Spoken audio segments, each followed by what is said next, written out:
Suchi leaks Suchitra வந்து திடீர்னு வருவாங்க. அது திடீர்னு வரலாம் வர மாட்டாங்க. ஒரு 3 வருஷம் 4 வருஷம் கேப்பில் வருவாங்க. வந்துட்டு நான் வந்து உண்மையெல்லாம் சொல்ல போகிறேன் அப்படின்ட்டு நிறைய விஷயங்களை போட்டு உடைப்பாங்க.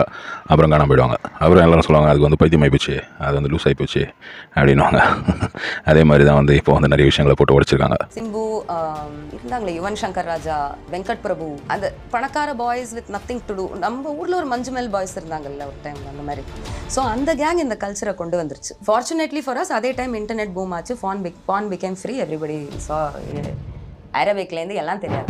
செப்பரேட்டட் வைஃப் அவருடைய புது குரூப் ஆஃப் ஃப்ரெண்ட்ஸுக்கு இறையா தூக்கி போட்டு அவங்களுடைய சோஷியல் எக்ஸ்பெரிமெண்ட்ஸுக்கு, அராத்து லீலைகளுக்கு, இந்த லீலைகள் வேர்ட்லாம் அவங்க கேங்குள்ள யூஸ் பண்ற வேர்ட்ஸ். அந்த ஹை ஆஃப் கொக்கைன்ல அவங்க பண்ண ஆக்டிவிட்டி. த்ரிஷா விஜய் வீட்டு முன்னாடி போய் டான்ஸ் ஆடி பாட்டு பாடினது was a dare. Unfortunate Vijay puts on such a good face outside. Every second day such parties happen in this house. Krish, Sangeeta, this is all day artist இதுன்ட்டு. அப்புறம் அந்த ஃப்ரீடமே அவர் ரொம்ப மிஸ்யூஸ் பண்ண ஆரம்பிச்சிட்டாரு. தனுஷ் வீட்டுக்கு தான் போறேன்னு சொல்லிட்டு போவாரு. But I would never know where he's going. So he started lying a lot during the marriage because என்ன கட்டிக்கிறதுக்கு முன்னாடியே அவருக்கு ஒரு அண்டர் கிரவுண்ட் கே லைஃப் இருந்திருக்கு. He has had 2 gay mates, Anil Srinivasan and Harsha Subramaniam.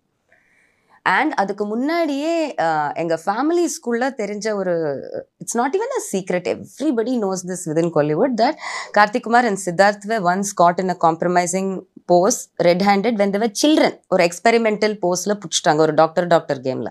So அப்போலேருந்து அது வந்து அவங்கக்குள்ள maybe they were meant for each other. முன்னாடி வந்து அனிருத்துடைய ஃபோட்டோ, ஆண்ட்ரியா ஃபோட்டோ, தனுஷ் இதெல்லாம் வெளியிட்டு பயங்கரமாக அசிங்கப்படுத்தினாங்க. அதே மாதிரி இப்போ வந்து சொந்த புருஷனை பற்றி பேசியிருக்காங்க. தனுஷ் கே அப்படின்ட்டாங்க. தனுஷ் கூட வந்து அவர் ஹோமோசெக்சுவல் ரிலேஷன்ஷிப்பில் இருக்கார். அதில் வேறு ஹோமோசெக்சுவல்னு சொன்னால் அது தப்பாகிடும். ஹோமோசெக்சுவலாக கேவான்றது எனக்கு கன்ஃபார்மாக தெரியல. கே தான் போல் இருக்குது. இவங்க இதுக்கப்புறம் ஏன் காணாமல் போகிறாங்கன்னு தெரியல. ஒரு வேளை மிரட்டப்படுறாங்களா இல்லைனா வந்து இவங்க ஏதாவது காசு வாங்கிடுறாங்களா? ஏன்னா பிளாக்மெயிலிங் அப்படின்றது வந்து நம்ம ஊரில் சாதாரணமான ஒரு விஷயம். நம்ம ஊரில் இல்லை, இந்த உலகத்துலேயே சாதாரணமான ஒரு விஷயம் தான். ஆனால் வந்து நம்ம ஊரில் வந்து நிறைய ஹிப்போக்ரிட்ஸ் வாழ்கிற ஊர் நம்ம ஊர். தண்ணி அடிப்பான், ஆனால் வந்து கோயிலுக்கு போவான், ரொம்ப பட்டை போடுவான், ரொம்ப அப்படியே வந்து பவ்யமாக நடந்துப்பான். ஆனால் வந்து சாயந்தரம் பார்த்திங்கன்னா அது வேறு வாய், இது நாராவாய் அப்படின்னு சொல்கிற மாதிரி நிறைய விஷயங்கள் இருக்குது நம்ம ஊரில். அதனால் வந்து நிறைய பேர் பயந்து பணம் கொடுத்து அட்ஜஸ்ட் பண்ணிவிடுவாங்க. ஆனால் வந்து இந்த தடவை பார்த்திங்கன்னா இந்த அம்மாவுடைய ஹஸ்பண்டே வந்து என்ன சொல்லியிருக்காருன்னா, நான் வந்து கேவாக இருந்தால் ரொம்ப ஹாப்பியாக நான் அதை வந்து ஒத்துப்பேன், நான் வந்து அதை பப்ளிக்காக வந்து நான் வந்து அதை I will happily agree with it அப்படின்ற மாதிரி சொல்லியிருக்காரு. என்ன கதைன்னு தெரியல.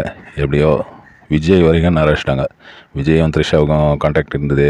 த்ரிஷா வந்து ஒரு தடவை சரகடிச்சிட்டு டைட்டாகி விஜய் வீட்டு முன்னாடி டான்ஸ் ஆனாங்க. சரகடிச்சாங்களா வேறு ஏதாவது அடிச்சாங்களான்னு தெரியல. இவங்க நிறைய பொருளுங்க பேர்லாம் சொல்லுவாங்க. இது வந்து போலீஸில் சொல்லுவாங்க, பேய் கதைலாம் சொல்லுவான்ப்பா அப்படின்வாங்க. அதுதான் எனக்கு ஞாபகம் வருது. போலீஸில் சொல்கிற போலீஸ்காரங்கெல்லாம் சொல்லுவாங்க பொதுவாக, பேய் கதைலாம் சொல்லுவான்ப்பா அவன் அப்படின்ட்டு. ஏன்னா வந்து இவங்க சொல்கிற பல விஷயங்கள் பார்த்திங்கன்னா அப்படியே வந்து இமேஜினரியாக இருக்கும். அப்படியே ஆனால் உண்மையாக நடக்கிற மாதிரியே இருக்கும்.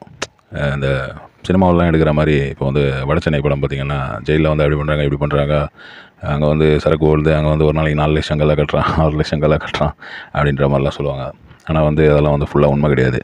அதே மாதிரி அவங்க வாழ்க்கை எப்படி இருக்குது, எவ்வளோ அவங்க கஷ்டத்தில் இருக்காங்க, எவ்வளோ அவங்க அவஸ்தைப்படுறாங்கன்றதெல்லாம் வந்து ஜெயிலுக்கு போகிறவங்களுக்கு தான் தெரியும். இவங்க வந்து சினிமாவுக்காக அதை வந்து வேறு மாதிரி எடுத்து பெரிய ஒரு இதாக காட்டுவாங்க. ஆனால் அது வந்து ஃபுல்லாக உண்மை கிடையாது. கொஞ்சம் உண்மை, ஆனால் நிறைய பொய்கள். அது மாதிரி தான் எனக்கு இவங்களுடைய பேச்சு பார்க்கும்போது தோணுது. எப்படியோ விஜயுடைய மக்கள் நீதி மையத்துக்கு வரைக்கும் பிரச்சனை வரும்னு நினைக்கிறேன். விஜய் இதில் ஏன் இழுத்து விட்டாங்கன்னு தெரியல. அவர் பொலிட்டிக்கல் பார்ட்டி ஆரம்பிச்சிருக்கிறதுனால அவர் ஏன் இப்போ இதுக்கு முன்னாடி விஜயை பற்றி அவங்க சொன்னது கிடையாது. சிம்புவை பற்றியும் சொல்கிறாங்க, நிறைய பேரை பற்றி சொல்கிறாங்கன்னு வைங்க. எப்படியோ என்ன ஆக போதோ வரும் நாட்களில் பார்க்கலாம். அதே மாதிரி வேறு ஒரு விஷயம் போட்டு வச்சுருக்காங்க. அது வந்து பயங்கர காமெடியாக போச்சு. நம்ம பைல்வானை பற்றி. பைல்வான் வந்து ஒரு மாமா பையன்ட்டாங்க.